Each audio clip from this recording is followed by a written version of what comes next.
Le Conseil des ministres de ce 5 février adopte un projet de loi qui va marquer un tournant dans la gestion du foncier au Burkina Faso. Grâce à ce nouveau projet de loi portant réorganisation agraire et foncière, la terre appartient désormais à l'État. Un droit de propriété qui n'exclut toutefois pas la reconnaissance des droits coutumiers. À travers ce projet de loi, il est prévu que la terre appartient désormais à l'État et c'est l'État qui peut, à travers un acte réglementaire, prendre un texte pour octroyer la gestion d'une partie du foncier aux collectivités territoriales. Le droit de propriété de l'État n'exclut pas aussi la reconnaissance des droits coutumiers qui sont reconnus à travers l'attestation de possession foncière rurale qui constitue un droit de superficie pour l'exploitant.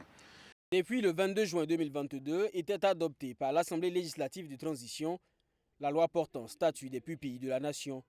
Conformément à ce texte, le gouvernement vient d'adopter un décret portant adoption de 255 nouvelles pupilles de la nation.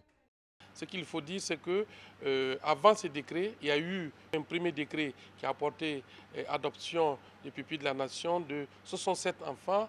Il y a eu un second décret qui a porté adoption de 263 enfants mineurs des FDS comme pupilles de la nation en 2024 et le présent décret qui porte adoption de 255 enfants est le troisième du genre. Pour le compte du ministère de l'Énergie, des Mines et des Carrières, le Conseil a adopté 2 décrets.